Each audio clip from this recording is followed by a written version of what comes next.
नमस्कार, मैं हूं संतोष। सिटी न्यूज वैन रीवा की सांध्यकालीन समाचार सेवा में आपका स्वागत है। प्रस्तुत है आज के मुख्य समाचार। एक दिवसीय रीवा प्रवास पर आई प्रमुख सचिव पल्लवी जैन, कोविड वैक्सीनेशन केंद्र का किया निरीक्षण, दिए आवश्यक निर्देश। रीवा में कोरोना टीके के बचे मात्र 3000 डोज, रात तक वैक्सीन पहुंचने की संभावना। शासकीय कार्यालयों में ड्यूटी के समय छलक रहे थे जाम, कैमरे में कैद हुई दारूखोरी। समाचार अब विस्तार से। एक दिवसीय रीवा संभाग के दौरे पर आई ट्राइबल विभाग की मुख्य सचिव पल्लवी जैन। हम आपको बता दें कि इन्हें कोविड-19 में रीवा एवं सतना जिले का नोडल अधिकारी बनाया गया है, जिसके चलते आज सर्वप्रथम सतना जिले में अधिकारियों के साथ बैठक ली गई, जिसके पश्चात रीवा जिले में श्याम शाह मेडिकल कॉलेज के कोरोना वैक्सीनेशन केंद्र का निरीक्षण भी पल्लवी जैन द्वारा किया गया। मेडिकल कॉलेज में समीक्षा बैठक ली गई। इस अवसर पर प्रभारी संभाग आयुक्त एवं collector doctor Ilaiyaraja T, SP Rewa Rakesh Singh, नगर निगम आयुक्त Mrinal Meena, SS medical college के dean doctor Manoj Indulkar, CMHO doctor ML Gupta, SGMH अधीक्षक doctor Shashidhar Garg, SDM Farheen Khan, doctor Yatnesh Tripathi, तहसीलदार यतीश शुक्ला सहित अन्य चिकित्सक गण एवं संबंधित अधिकारी उपस्थित रहे। इस दौरान उन्होंने कहा कि जिले में जिस तरीके से कोरोना वैक्सीनेशन का कार्य चल रहा है वह काफी सराहनीय है तथा कोरोना वैक्सीन की पूर्ति के संबंध में उन्होंने बताया कि वो आज रात तक आ जाएगी। साथ ही उन्होंने कोरोना संक्रमण से बचने आम जनता से मास्क लगाने सहित सोशल डिस्टेंसिंग का पालन करने की बात कही। आयुष्मान कार्ड को लेकर भी चर्चा की गई, जिस पर उन्होंने मेडिकल कॉलेज द्वारा चलाए जा रहे आयुष्मान कार्ड बनाने के संबंध में बताया कि सभी पात्र लोगों के आयुष्मान कार्ड बनाए जाने हैं। प्रस्तुत है इस संबंध में प्रमुख सचिव पल्लवी जैन से प्राप्त जानकारी के अंश।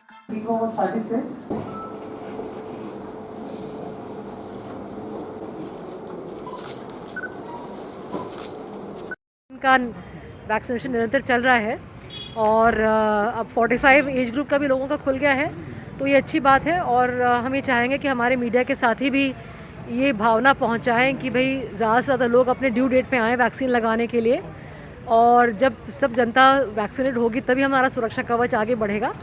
और यहाँ पे व्यवस्था बहुत अच्छी है रजिस्ट्रेशन की, उसके बाद लोगों को आधा घंटा बिठा के ऑब्जर्व करने की।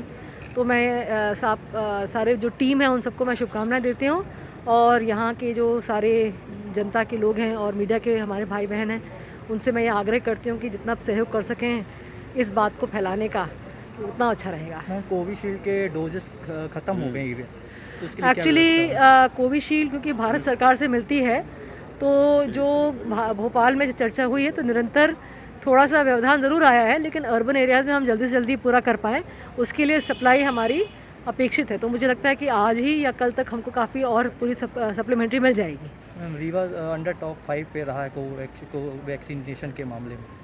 आप हमेशा टॉप पे रहे हो, हमेशा टॉप पे रहोगे, ऐसी शुभकामनाएं हमारी। आप सबका सहयोग चाहिए बस प्रशासन को। आयुष्मान कार्ड को लेकर भी कुछ बातें हैं क्या? कितनी आयुष्मान कार्ड की हमने अभी कलेक्टर साहब जो भी कमिश्नर के प्रभार में भी हैं उन्होंने हमको बताया कि आयुष्मान में कॉलेज का, मेडिकल कॉलेज का अच्छा योगदान और अच्छा प्रदर्शन रहा है। और हमने यही बात करी कि जितना आप और बढ़ाएंगे आयुष्मान को उतना लोगों को फ़ायदा मिलेगा। तो काफ़ी कार्ड्स भी बहुत बड़ी संख्या में अभी हाल में बने हैं और इसको निरंतर जारी रखना है। जबकि सब हर पात्र व्यक्ति का कार्ड नहीं बन जाता तब तक हमको रुकना नहीं है। ऐसे ही चलता रहा तो जल्द रीवा में भी लग सकता है लॉकडाउन। जिले में मिले रिकॉर्ड 42 कोरोना संक्रमण के मामले, एक्टिव केसों की संख्या हुई 200 के पार। कलेक्टर एसपी उतरे सड़क पर। हम आपको बता दें कि विगत शाम 42 कोरोना संक्रमित मरीजों के बाद कलेक्टर एसपी सहित पूरा प्रशासन सड़कों पर उतर गया। साथ ही लोगों को मास्क लगाने व सोशल डिस्टेंसिंग का पालन कराने सहित कोविड-19 का टीका लगवाने की गई अपील। इस दौरान बिना मास्क लगाए घूम रहे लोगों को प्रभारी संभाग आयुक्त एवं collector doctor Ilaiyaraja T ने समझाइश देते हुए मास्क लगाने की हिदायत दी। हम आपको बता दें कि कोरोना के बढ़ते मामलों को देखते हुए भोपाल इंदौर की तर्ज पर बिना मास्क घूमने वालों को डाला जा सकता है अस्थायी जेलों में।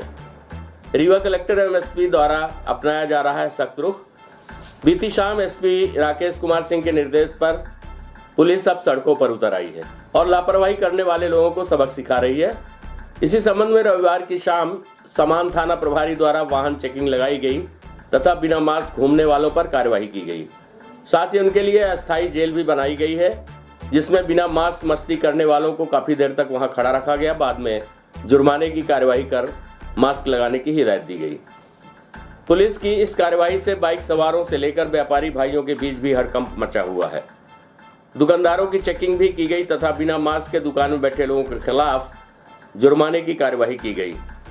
इस संबंध में Rewa collector doctor Ilaiyaraja T द्वारा व्यापारियों को सख्त लहजे में समझाइश देते हुए कहा कि मास्क नहीं तो सामान नहीं। इस दौरान डीएसपी यातायात मनोज वर्मा तथा तहसीलदार यतीश शुक्ला सहित अन्य कर्मचारी उपस्थित रहे। प्रस्तुत है इस संबंध में कलेक्टर एवं एसपी से प्राप्त जानकारी के अंश।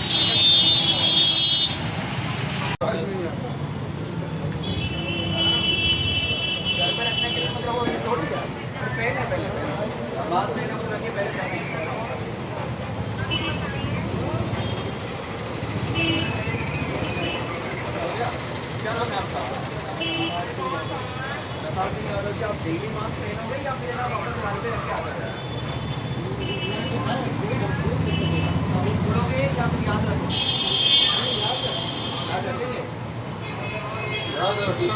लॉकडाउन का है ना, मतलब ऐसे नौबत ना आए, इसलिए हम लोग पहले से ही सचेत कर रहे हैं। लगातार केसेस बढ़ रहे हैं। आज भी है ना हम लोगों की 35 केसेस है ना आज आए हैं। सबसे ज़्यादा केसेस हैं लास्ट ईयर से कंपेयर करें में। पीक सीजन में कितने केसेस आया है वो उतना केसेस आज हम लोगों पे आया है। सो लगातार केसेस की संख्या बढ़ रही है। सभी आम नागरिक से अपील है, अपना छोटे बच्चे के भी आप लोग है ना मार्केट में लेके आ रहे हैं बिना मास्क पहनते हुए। सो अपना परिवार को है ना सुरक्षा को ध्यान में रखते हुए एक तो मास्क पहने और 45 साल के ऊपर कितने भी लोग हैं वो टीकाकरण कराएं। छोटी छोटी तंग गलियों में अगर आपका अमला जाएगा शासकीय, उससे बहुत प्रभाव पड़ेगा। जरूर आज सभी एसपी साहब के ना निर्देशन में ना सभी थाना प्रभारी, सभी रेवेन्यू ऑफिसर्स, सभी निगम की अमले, इवन ग्राम पंचायतों में भी ना सचिव रोजगार सहायक के माध्यम से आज है ना जागरूकता कराने के लिए कार्यक्रम है ना चल रही है। ये निरंतर रहेगा। छोटी गलियों में भी हम लोग है ना जाएंगे, वहाँ भी ना लोगों को जागरूक करेंगे और वल्नरेबल पॉपुलेशन है उसको मास्क वितरण का कार्यक्रम भी वापस है ना शुरू होगा। कुछ लोग हैं मतलब किनके ना mask day to day basis पे खरीद के पहनना है ना उनके लिए ना सक्षम नहीं है, उनके लिए मास्क के वितरण रेड क्रॉस सोसाइटी के माध्यम से भी वितरण किया जाएगा। नहीं है, लगातार है ना रीवा जिले में कोविड की केसेस है ना बढ़ रही है। लगातार हम लोग अनाउंसमेंट भी कर रहे हैं शहर में नगर निगम के माध्यम से कि सभी लोग है ना मास्क पहने, अब सोशल डिस्टेंसिंग का पालन कराएं। बट उसके बाद भी है ना कुछ लोगों के द्वारा ग्राहक हो या व्यापारी हो या कोई आम नागरिक हो, उनके द्वारा मास्क को नहीं पहनाया जा रहा है। आज हम लोगों ने वार्निंग के तौर पे मतलब जस्ट आज के लिए मतलब ऐसे लोग हैं किसने ना पूरी तरीके से वायलेट किया है, उनके ऊपर है ना हम लोगों ने जुर्माना डाले हैं और उनका दुकान आज है ना बंद किया गया है। सो हम लोग है ना ये अभियान भी चालू कर रहे हैं। मास्क नहीं हो तो सामान नहीं है, ठीक है। मास्क नहीं हो तो कोई भी है ना दुकानदार ग्राहकों को सामान ना दे। सबसे पहले तो वो खुद मास्क पहने और कितने भी लोग हैं सिर्फ मास्क हैं वही है ना दुकान के अंदर है ना जाके बिजनेस करें। हाँ, बिल्कुल चलाया जा रहा है। बाकी बातें कलेक्टर साहब ने कही थी। एक बात मैं कहूँगा कि हम ओपन जेल के तहत सभी तहसील स्तर पर और जिला स्तर पर लोगों को बंद करेंगे। अभी ओपन जेल की व्यवस्था नहीं हो पाई थी, इसलिए हमने ढेर सारे लोगों को थाने में बिठाया है और लोगों का चालान किया है। हम ओपन जेल बनाएंगे और लोगों को 4-4 घंटे 8-8 घंटे डिटेन करेंगे ताकि लोगों को समझ में आए कि उनका जीवन उनके लिए कितना महत्वपूर्ण है। एक जमाना था जब कुआं जल संरक्षण का महत्वपूर्ण साधन हुआ करता था। अधिकांश गांवों में पेयजल और नहाने, कपड़े धोने के लिए इसका उपयोग किया जाता था, लेकिन कुओं का अस्तित्व ही समाप्त हो रहा है। नगर निगम एवं प्रशासन की उदासीनता के चलते कुएं कचरा खाने में तब्दील होते जा रहे हैं। परिवर्तन के इस दौर में कुएं और प्यासे के संबंधों की दूरी समाप्त हो रही है। आलम यह है कि कुओं का अस्तित्व ही गुम होता जा रहा है। अब तो सामाजिक संस्कारों के मौके पर ढूंढने से भी कुएं नहीं मिलते। कुआं जहां सामाजिक सहअस्तित्व का परिचायक था, कई तरह के सामाजिक सरोकार से जुड़े होने के कारण लोग इसे समाज की प्रतिष्ठा मानते थे। पूजा पाठ के लिए कुएं का जल ही पवित्र माना जाता था। शादी ब्याह के मौके पर कुएं पर कई प्रकार के विधान निपटाए जाते थे। गृह प्रवेश, भूमि शुद्धिकरण, सभी के लिए कुओं का पानी जमा किया जाता था। पर आज कुओं का ये हाल है कि ज्यादातर कुएं सूख चुके हैं, जिनमें पानी है ही नहीं, और अगर है तो इतना गंदा कि किसी काम का नहीं। कई कुओं में कचरे का ढेर लगा है, लेकिन इसके बाद भी नगर निगम एवं प्रशासन द्वारा इनकी सफाई नहीं की जाती, जबकि स्थानीय लोगों ने कई बार इस संबंध में सफाई करने के लिए शिकायत भी की, लेकिन नगर की उदासीनता के चलते ये अब अपना अस्तित्व खोते जा रहे हैं। अगर इनका यही हाल रहा तो आने वाली पीढ़ी इससे मोहताज हो जाएगी और वो सिर्फ इसके बारे में किताबों में ही पढ़ पाएंगे। प्रस्तुत है इस संबंध में सूर्य प्रकाश शर्मा, किरण सेन स्थानीय निवासियों एवं एसके चतुर्वेदी कार्यपालन यंत्री नगर निगम से बातचीत के अंश।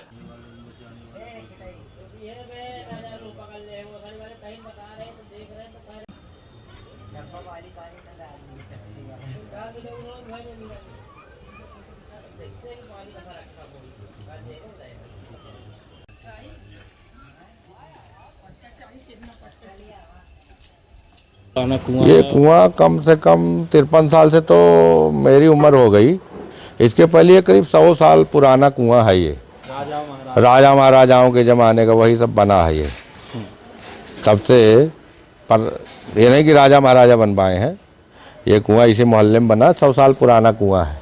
काफ़ी गंदगी है और इसमें अब इतना ज़्यादा गंदगी हो गई। 3-4 साल पहले हम लोग स्वयं साफ किए थे इसको।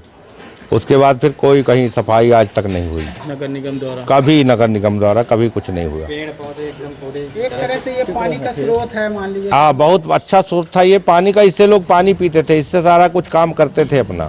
बट अब आज की डेट में ये कई सालों से पीने योग्य नहीं है। कपड़ा तक नहीं धोता कोई। इतना ज़्यादा गंदगी आप स्वयं देख लीजिए इसमें। कितने साल पुराना कुआं है? ये 100 साल का पुराना हुआ है। अब क्या है इसमें? इसमें गंदगी पहले पानी यूज का होता रहा। इस समय यूज पानी होता नहीं है। गंदगी के कारण जो कचरा जो उड़ के आता है, कचरा फेंक दिए उसमें, तो कचरा पहले भरा रहता रहा। हाँ, तो उसका पानी भाई कीड़े फतीड़े का सफाई उसकी होती नहीं है, तो कीड़े फतीड़े रहते हैं, तो इसके जल्दी परेशानी है पानी की। इसमें कोई यूज नहीं कर पाता। नगर निगम द्वारा भाई सफाई नहीं होती, कुछ नहीं भाई आते नहीं, पूछते नहीं है, तो कहाँ से। पहले आप लोग उपयोग भी करते थे एक तरह हाँ, पूरा। अब कुछ नहीं है इसका भाई। गंदगी के कारण कोई लाभ नहीं उठा पा रहा ना, इसका पानी उपयोग ही नहीं कर पाता है। और नगर निगम कभी फिर के झांकते नहीं है, पूछते नहीं है।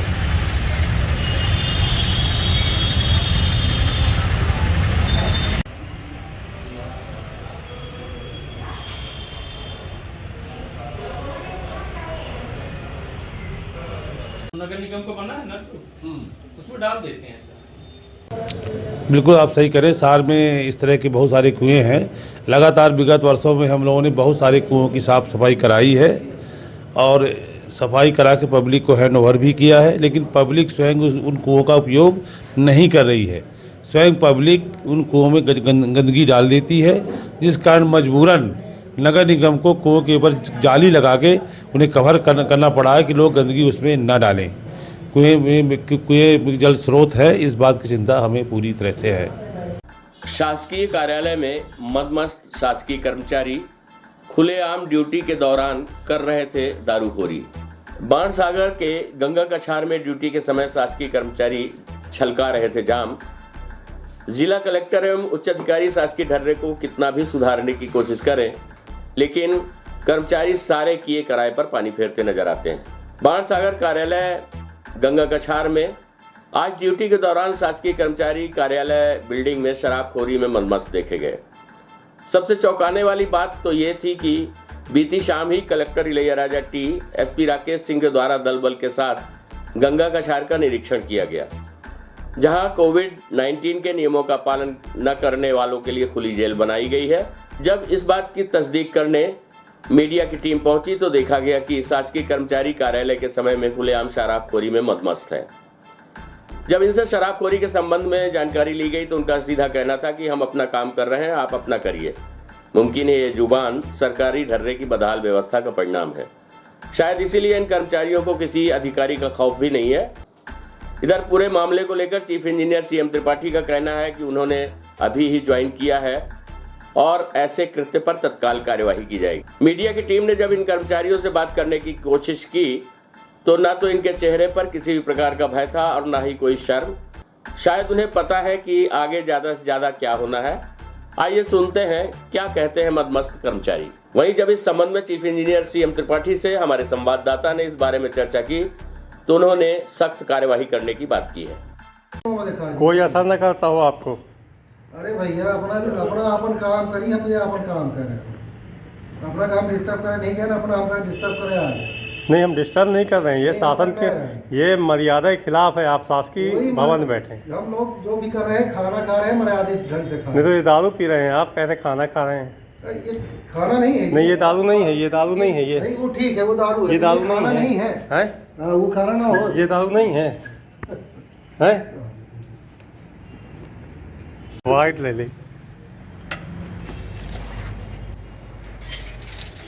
कर्मचारी है ना अपना जी, अपना कर्मचारी है ना। अरे इहन के ना भाई, इहन के काहे आप मुझे कैदी ना हो है। क्या नाम है आप? हम नाम बता दीजिए। संतोष साहू नाम है।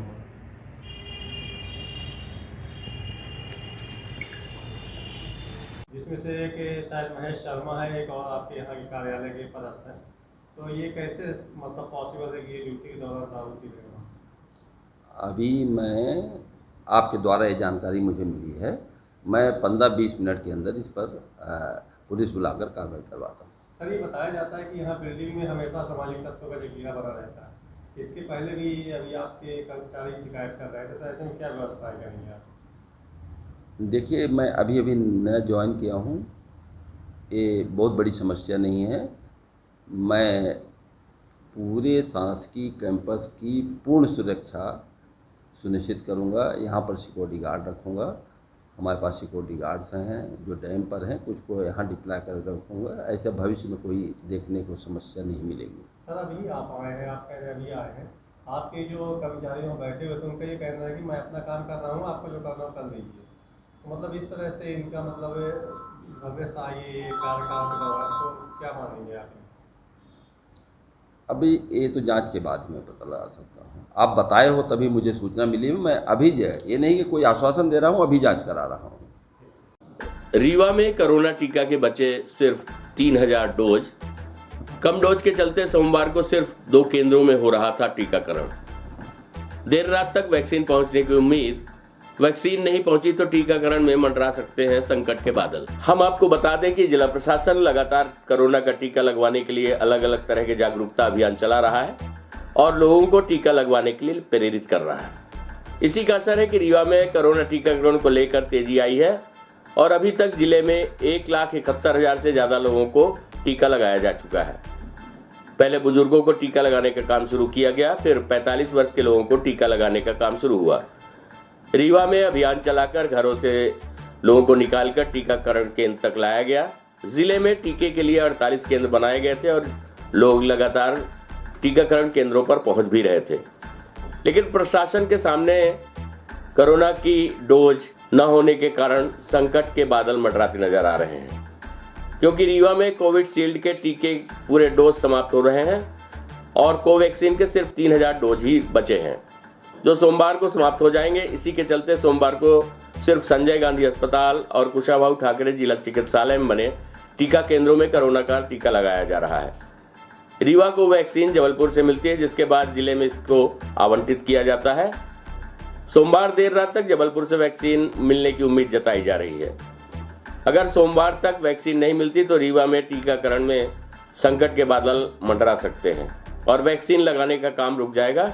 ऐसे में प्रशासन द्वारा टीकाकरण के लिए जितनी मेहनत की गई है वह सब बेकार हो जाएगी। प्रस्तुत है इस संबंध में जिला टीकाकरण अधिकारी डॉक्टर BK अग्निहोत्री से प्राप्त जानकारी के अनुसार।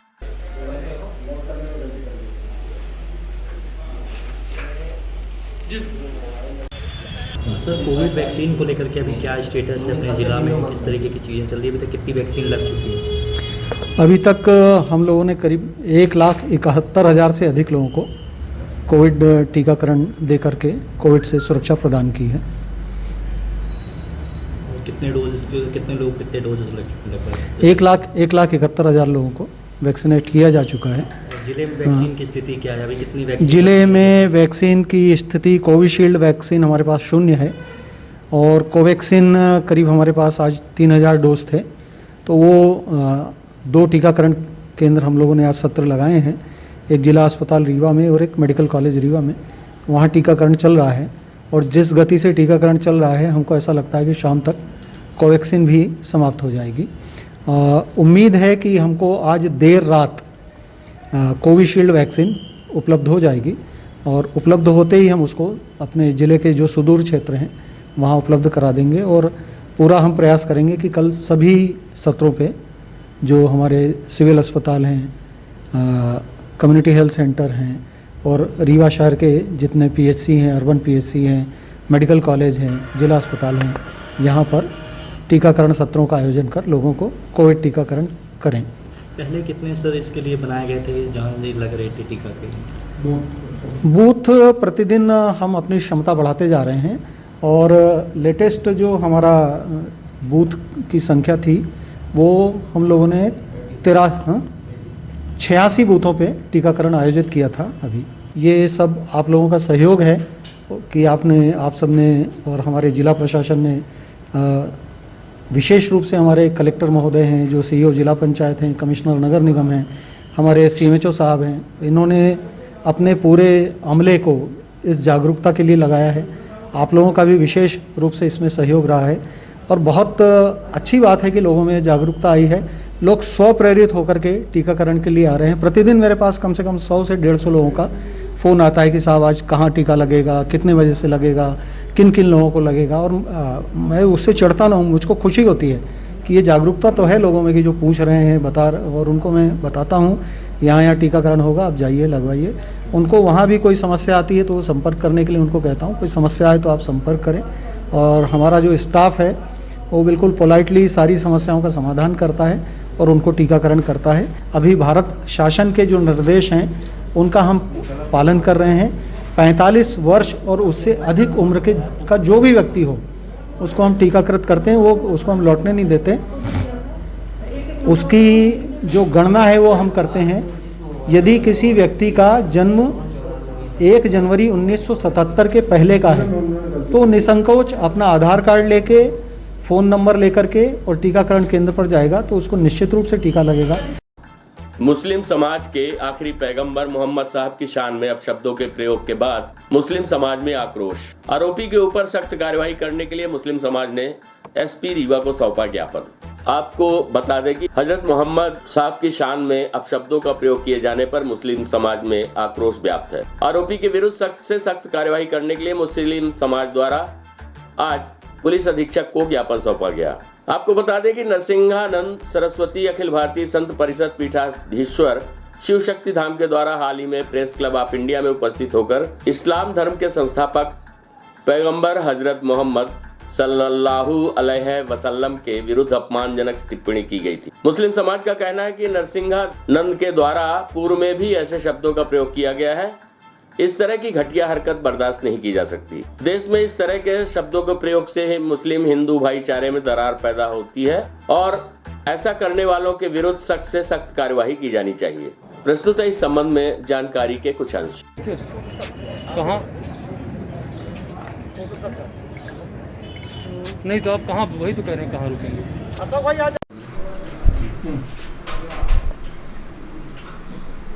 आज आपने एसपी कार्यालय में ज्ञापन सौंपा, क्या? जी, आज हम लोगों ने एसपी साहब के समक्ष ज्ञापन दिया। मसला ये था कि इस्लाम के पैगंबर हज़रत मोहम्मद सल्लल्लाहु अलैहि वसल्लम की शान में लगातार गुस्ताखियाँ की जा रही हैं। अभी फ़िलहाल कुछ दिनों के अंदर नरसिम्हानंद सरस्वती द्वारा एक प्रेस कॉन्फ्रेंस करके इस्लाम और इस्लाम के पैगंबर की शान में ऐसे अल्फाज इस्तेमाल किए गए जिसे हम अपनी ज़बान से बोलना भी दुरुस्त नहीं समझते हैं। इस तरीके के बयानात दिए जा रहे हैं जिससे पूरे मुल्क में सभी मुसलमानों के दिलों में सख्त आक्रोश है और गुस्सा और नाराज़गी है। और ये ऐसे बयान हमारे मुल्क की अमन व अमान और भाईचारे के लिए बहुत ही घातक हैं। इसलिए आज हम लोग एसपी साहब के समक्ष जा कर के ऐसे लोगों के खिलाफ़ सख्त कार्रवाई करने की मांग की और एफआईआर दर्ज करने की मांग की कि ऐसे लोगों की एफआईआर दर्ज की जाए और उनको जल्द से जल्द जेल के अंदर डाला जाए ताकि हमारे मुल्क में अमन व अमान कायम रहे। इसलिए कि किसी भी मज़हब में ये नहीं सिखाया जाता है कि वो किसी दूसरे मज़हब के रहनुमाओं की शान में से गुस्ताखी की जाए और हमारे मुल्क का कानून भी इस बात की इजाज़त नहीं देता है। नाम और पद बताइए। मेरा नाम मुफ्ती मोहम्मद मुबारक अजहरी, शहर काजी रीवा। अक्सर लोग जानते हैं कि जो नरसिम्हानंद सरस्वती है उसने ऐसे शब्द को दुरुपयोग किया नबी कौनैन सल्लल्लाहु अलैहि वसल्लम की शान में, जो कि मुसलमानों के पैगंबर हैं और आखिरी नबी हैं, माज़अल्लाह, जिसको मुसलमान किसी भी हालत में बर्दाश्त नहीं कर सकते और जो मुसलमानों के दिलों को तकलीफ़ दे बातें उसने कही हैं, इसी ताल्लुक़ से उसके ख़िलाफ़ हम लोग यहाँ जमा हुए हैं।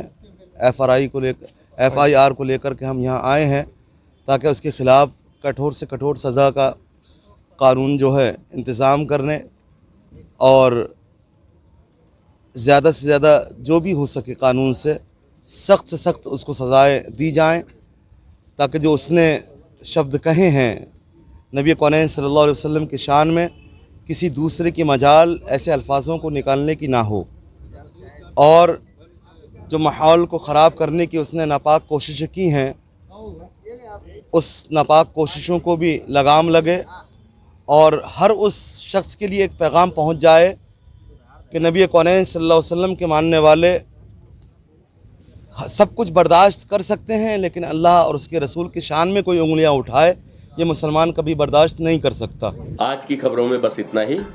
कल हम पुनः हाजिर होंगे कुछ नई खबरों के साथ। तब तक के लिए हमें अनुमति दीजिए। नमस्कार।